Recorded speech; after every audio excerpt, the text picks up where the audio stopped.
Assalamualaikum Dr. Saila, nama saya Nur Hadira Binti Saiman yang bernombor kad matrik 157352 dan pada hari ini saya akan buat pembintangan berkaitan pengenalan projek kumpulan kami yang bertajuk Pengabaian Etika Alam Sekitar Membawa kepada Isu Pembalakan Haram di Malaysia. Etika berasal daripada perkataan Greek iaitu ethos yang bermaksud kepribadian yang berakhlak. Dalam konteks falsafah, etika merupakan cabang ilmu yang memupuk pribadi mulia dalam diri seseorang individu, serta menjadi pegangan moral yang penting dalam kehidupan sesebuah masyarakat. Kerana etika menggalakkan seseorang individu itu untuk mengutamakan tindakan yang baik dan menjauhi perkara yang tidak bermoral. Alam sekitar merupakan persekitaran yang merangkumi segala makhluk hidup seperti manusia, flora dan fauna dan makhluk bukan hidup seperti air, tanah dan udara. Etika alam sekitar boleh didefinisikan sebagai disiplin ilmu falsafah yang meletakkan hak ke atas alam sekitar sebagai sebuah entiti yang perlu dijaga dengan baik. Hal ini secara tidak langsung meletakkan tanggungjawab ke atas manusia untuk memelihara alam sekitar melalui usaha, adab dan tindakan yang proaktif. Oleh kerana alam sekitar membekalkan segala sumber yang diperlukan untuk kita meneruskan kehidupan, maka etika alam sekitar adalah penting untuk diterapkan dalam kehidupan seharian kita supaya persekitaran yang aman dan harmoni dalam kehidupan manusia dan bukan manusia dapat diwujudkan. Hutan merupakan suatu sistem ekologi kompleks yang menjadi habitat utama untuk pelbagai jenis kehidupan flora dan fauna yang liar serta eksotik. Hutan bukan sahaja memberi manfaat kepada haiwan dan tumbuhan, malah menjadi antara sumber yang penting bagi menaik taraf kehidupan manusia, terutama sekali dalam sektor ekonomi sebuah negara. Sebagai contoh, oleh kerana hutan dapat membekalkan kayu-kayu yang berkualiti, tuntutan ekonomi terhadap kayu-kayu tersebut dapat dipenuhi dan seterusnya meningkatkan pendapatan negara. Malaysia merupakan antara negara yang unik kerana memiliki hutan yang membentuk hutan hujan tropika dengan keluasan yang meliputi kira-kira 60% kawasan di semenanjung Malaysia dan 75% di Sabah dan Sarawak. Perhutanan dapat didefinisikan sebagai usaha untuk memelihara dan memelihara alam sekitar. Antara tujuan utama aktiviti perhutanan adalah bagi memastikan kelangsungan hasil-hasil hutan agar dapat digunakan oleh pengguna serta menjamin ekosistem yang baik. Berdasarkan Perkara 74 Perlembagaan Persekutuan, hutan adalah di bawah bidang kuasa kerajaan negeri di mana setiap negeri diberi hak untuk mengubah undang-undang dan menguruskan dasar perhutanan di negeri masing-masing. Melalui bidang kuasa tersebut, aktiviti perhutanan yang melibatkan pembalakan dan jenayah yang berkaitan dapat digubal di bawah kuasa perundangan tersebut. Bagi memastikan keadaan hutan dalam sesebuah negara dapat dijaga dengan baik, etika alam sekitar adalah penting untuk diterapkan bukan sahaja pada peringkat perundangan negara tetapi dalam kehidupan seharian masyarakat juga. Assalamualaikum dan salam sejahtera. Saya Nuridin Asafia binti Ahmad Farid dan nombor matrik saya ialah 157510. Seterusnya saya akan menerangkan mengenai permasalahan kajian ini. Pada tahun 2021, Malaysia telah kehilangan sebanyak 123,000 hektar hutan berdasarkan sebuah statistik dikeluarkan oleh laman web Global Forest Watch. Usaha untuk menjaga sekurang-kurangnya 50% daripada hutan di Malaysia pernah dilakukan, di mana Malaysia telah menandatangani perjanjian kepada Pertubuhan Bangsa-Bangsa Bersatu PBB dalam sidang kemuncak Bumi Rio pada 1992. Namun begitu, masalah pembalakan haram ini didapati masih lagi berterusan sehingga kini dan tiada sebarang petanda penurunan yang berlaku. Pembalakan dapat didefinisikan sebagai satu aktiviti penambangan pokok yang biasanya dilakukan di kawasan hutan bagi tujuan untuk memperoleh sumber kayu-kayu bagi penajaan pendapatan negara. Aktiviti pembalakan ini akan bertukar menjadi satu aktiviti yang melanggaри undang-undang negara dan ini dikenali sebagai pembalakan haram. Pembalakan haram memberikan pelbagai impak negatif terhadap negara, terutamanya masalah yang melibatkan bencana alam seperti banjir kilat dan peningkatan pemanasan global.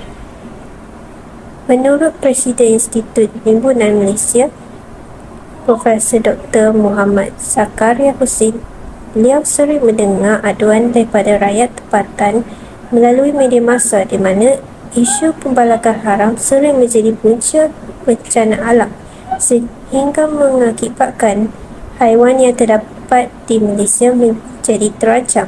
sebagai contoh harimau Malaya. Pada pendapat kami, punca berlakunya aktiviti pembalakan haram ini adalah disebabkan oleh etika alam sekitar yang kurang diamalkan oleh individu, masyarakat dan pihak yang bertanggungjawab. Perkara ini dapat dibuktikan dengan Kerajaan Negeri Kelantan mengakui bahawa kawasan hutan simpan kekal di negeri tersebut masih dicerobohi dengan aktiviti pembalakan haram dan penerokaan, walaupun Dr. Muhammad Amar Nik Abdullah, Timbalan Menteri Besar Kelantan, bersetuju bahawa pembalakan haram dikategorikan sebagai satu jenayah di sisi undang-undang. Oleh itu, kami berminat untuk mengenal pasti hubung kait antara pengabaian alam sekitar sebagai punca berlakunya pembalakan haram di Malaysia. Di samping itu, saya juga akan menerangkan 3 objektif kajian ini. Objektif yang pertama ialah untuk mengenal pasti faktor-faktor yang membawa kepada isu pembalakan haram di Malaysia. Faktor kedua ialah untuk mengetahui impak pengabaian etika alam sekitar terhadap isu pembalakan haram di Malaysia. Dan objektif yang ketiga ialah untuk mengenal pasti langkah-langkah yang boleh diambil oleh pihak tertentu bagi mengurangkan isu pembalakan haram di Malaysia. Saya serahkan kepada rakan pembentangan seterusnya. Terima kasih kepada rakan pembentang. Saya, Ainur Eliza binti Zadi bernombor matrik 156431 akan menyambung pembentangan tentang kaedah kajian. Kumpulan kami telah menggunakan kaedah kepustakaan sebagai kaedah kajian bagi melaksanakan tugasan esei yang bertajuk Pengabaian Etika Alam Sekitar yang membawa kepada isu pembalakan haram di Malaysia. Dengan menggunakan kaedah ini, maklumat telah dikumpul melalui laman sesawang, artikel-artikel berita dan juga jurnal. Maklumat yang diperolehi sememangnya sahih kerana ditulis oleh pembuat kajian itu sendiri. Selain itu, melalui kaedah kepustakaan ini, maklumat tentang kajian yang dicari akan lebih terperinci agar kajian ini dapat ditulis dengan lebih jelas. Ia juga dapat menambahkan pengetahuan kami dan para pembaca tentang pengabaian etika alam sekitar yang membawa kepada isu pembalakan haram di Malaysia. Sekian, terima kasih. Saya serahkan kepada rakan pembentang yang seterusnya. Terima kasih kepada rakan pembentang. Jika tiada angin, masakan pokok bergoyang. Jika kes pembalakan haram di Malaysia ini berlaku, pasti ada sebabnya. Antara salah satu faktor terjadinya isu ini adalah kerana permintaan yang tinggi terhadap kayu kayan. Perkara ini terjadi kerana terdapat pelbagai jenis kayu balak yang berkualiti tinggi serta diiktiraf di Malaysia sehingga mendapat perhatian oleh pasaran dunia. Menurut industri perkayuan, sebanyak 22.2 bilion ringgit angka ekspor yang menggalakkan telah dicatat pada tahun 2021 dan telah meletakkan pasaran kayu balak ini di kedudukan yang ketiga dalam sektor komoditi utama selaras dengan pasaran minyak sawit dan getah. Bagi faktor yang kedua pula adalah kerana kepesatan sektor pelancongan. Lazimnya, pembukaan tempat pelancongan yang baru menggunakan banyak infrastruktur seperti pembinaan jalan raya yang berfungsi untuk menghubungkan tempat pelancongan tersebut dengan kawasan bandar yang berdekatan. Oleh itu, pembukaan kawasan tersebut sememangnya menggunakan kayu balak sebagai salah satu bahan yang utama. Tambahan pula, pembangunan yang tidak dirancang ini akan menyebabkan kemusnahan ekosistem kerana habitat mereka telah diganggu dek penebangan hutan yang berleluasa. Bukan itu sahaja, sebagai salah sebuah negara yang sedang membangun, pasti ramai pengusaha tempat pelancongan yang teruja untuk membangunkan kawasan mereka sehingga mereka tidak peka dan pantau aktiviti pembangunan yang boleh merosakkan kawasan habitat flora dan fauna. Faktor isu pembalakan haram di Malaysia yang terakhir pula ialah kerana amalan rasuah dan penyalahgunaan kuasa dalam kalangan penjawat awam. Sebagai pihak yang diberikan mandat untuk menjalankan tugas dengan penuh amanah, telah muncul persoalan tentang faktor jenayah pembalakan haram yang masih berleluasa di negara kita pada masa ini. Menurut Presiden Majlis Perundingan Pertubuhan Islam Malaysia, MAPIM, Muhammad Azmi Abdul Hamid berkata, operasi pembalakan amat mudah dikesan kerana ia melibatkan penggunaan jentera besar yang berulang-alik dari kawasan hutan ke kawasan bandar dengan begitu jelas, tetapi tiada apa-apa tindakan yang diambil oleh pihak yang bertanggungjawab. Beliau juga berkata, aktiviti pembalakan banyak berlaku tetapi tidak dimaklumkan sama ada mendapat kelulusan atau tidak kerana ketiadaan pemberitahuan oleh pihak berkuasa kepada awam. Selain itu, terdapat juga pihak yang sengaja membocorkan maklumat kepada sindiket pembalakan haram ini hingga menyebabkan operasi serbuan gagal dilaksanakan. Sekian, terima kasih. Saya serahkan kepada rakan pembentang yang seterusnya. Kepada rakan pembentang sebentar tadi, saya Amira Shakira binti Mak Fauzi dengan nama matrik 159628 ingin meneruskan pembentangan tentang impak negatif terhadap pengabaian isu etika alam sekitar terhadap pembalakan haram. Pembalakan haram berlaku kerana pihak-pihak yang tidak bertanggungjawab ini telah mengabaikan etika alam sekitar yang seharusnya dipatuhi.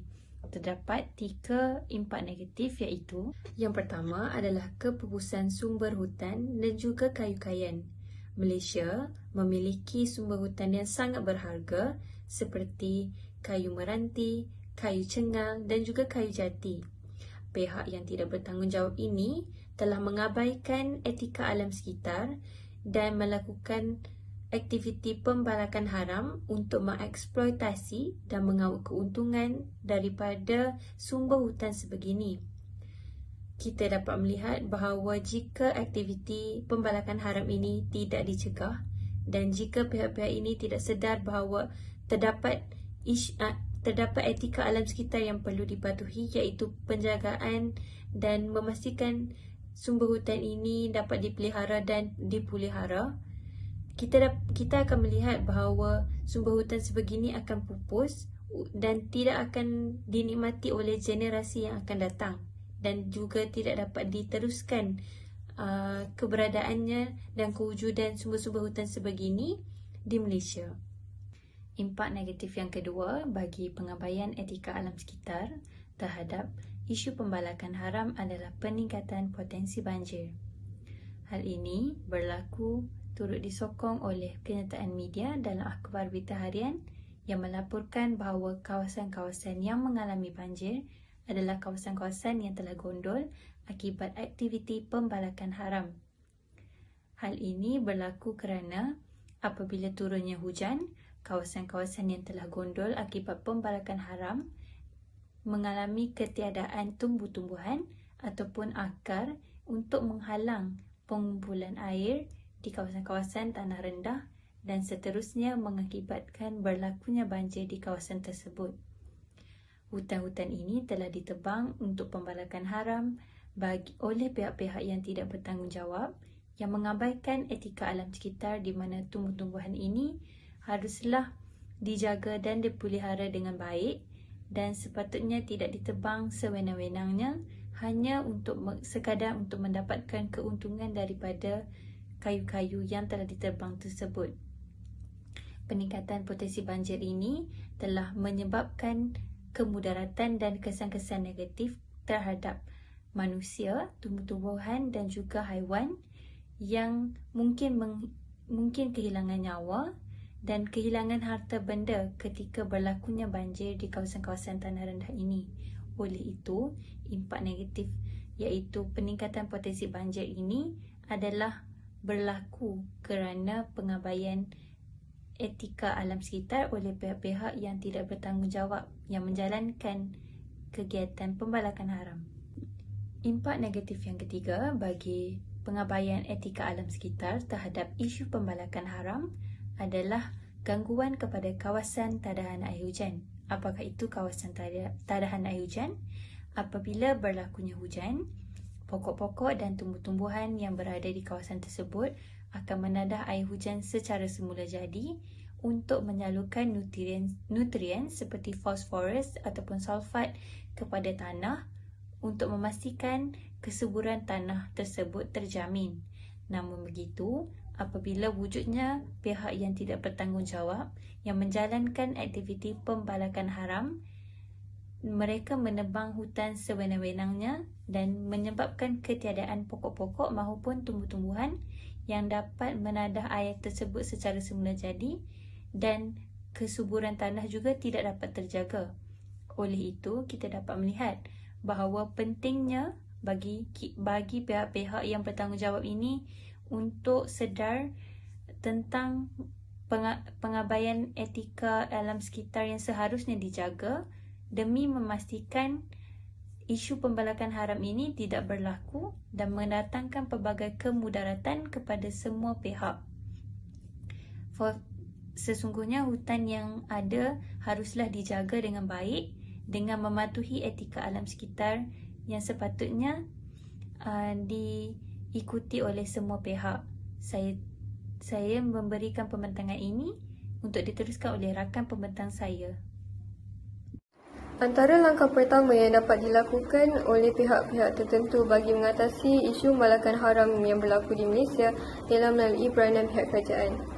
Kerajaan sememangnya mempunyai akta-akta yang melindungi hak hutan negara kita seperti Akta Perhutanan Negara 1984, Pindaan 1993. Walau bagaimanapun, akta-akta tersebut tidak diperkasakan dengan baik sehingga mampu menyebabkan pihak-pihak yang tidak bertanggungjawab untuk melaksanakan pembalakan haram secara senyap. Oleh itu, pihak kerajaan perlulah memperkasakan undang-undang yang sedia ada dengan menguatkasakan aktiviti-aktiviti membanteras pembalakan haram seperti menubuhkan sebuah pasukan keselamatan untuk membuat rondaan, kawalan titik panas, pemantauan melalui udara menggunakan helikopter dan teknologi drone. Pihak kerajaan juga boleh menyediakan talian hotline kepada masyarakat untuk menerima aduan berkaitan isu pembalakan haram jika dapat dikenal pasti. Melalui cara ini, pihak kerajaan dapat mengenal pasti dengan lebih baik akan pergerakan aktiviti jenayah tersebut yang berlaku dalam negara Malaysia. Oleh itu, apabila pihak kerajaan memainkan peranan untuk menangani isu pembalakan haram, sumber hutan negara juga dapat dipelihara dalam jangka masa yang lebih panjang. Selain itu, pihak institusi pendidikan juga dapat memainkan peranan dengan menghidupkan kembali kepentingan etika alam sekitar dalam diri pelajar. Seperti mana yang kita tahu, institusi pendidikan seperti sekolah dan universiti merupakan medium yang terbaik untuk mendidik sebuah masyarakat yang berfikiran kritis dan berakhlak mulia. Oleh itu, apabila para pelajar didedahkan dengan kepentingan etika alam sekitar dalam silibus pengajaran dan pengajaran mereka, sudah pasti para pelajar akan lebih sedar akan impak penyalahgunaan kuasa terhadap kestabilan alam sekitar. Pelajar juga akan faham dan mengambil berat berkaitan isu pembalakan haram yang berlaku di negara Malaysia yang mampu mengancam keselamatan masyarakat dan juga spesies flora dan fauna.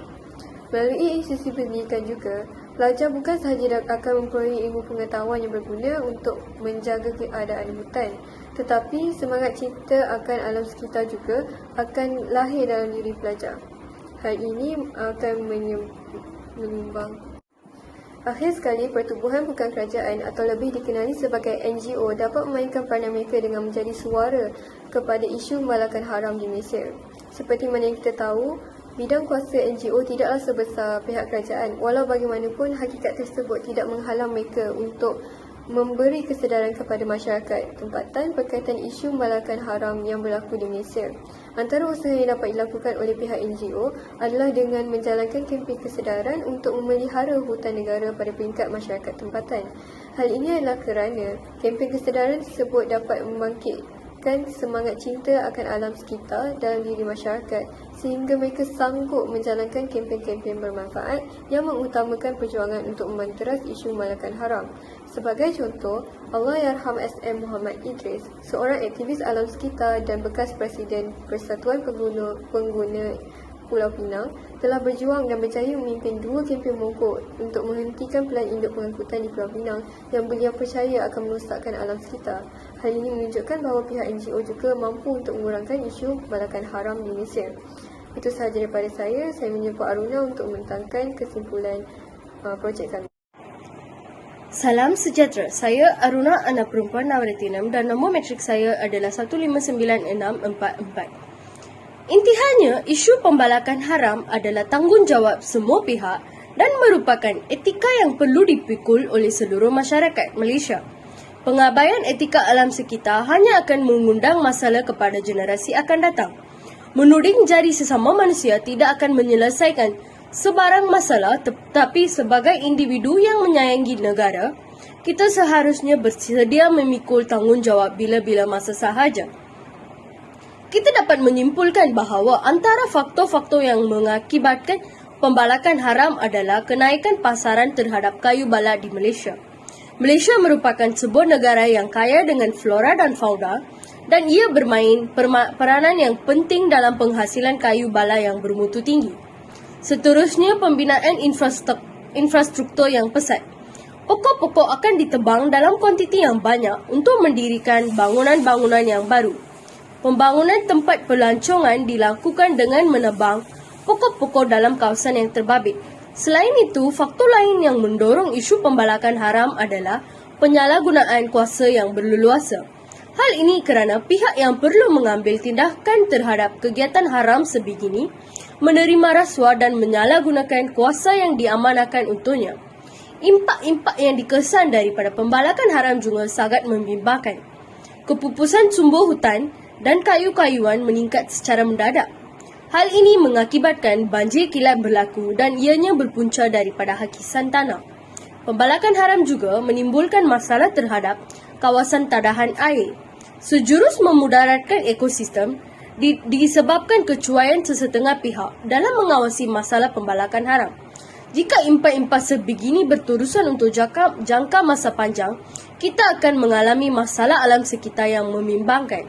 Pembalakan haram yang berleluasa dapat dibendung jika kita mengambil langkah yang sewajarnya sebelum terlambat. Pihak kerajaan memainkan peranan yang penting dalam isu ini dan antara langkah yang boleh diambil oleh mereka adalah penubuhan pasukan unit khas yang sentiasa memantau flora dan fauna dengan penggunaan teknologi yang tinggi sememangnya dapat mengurangkan pembalakan.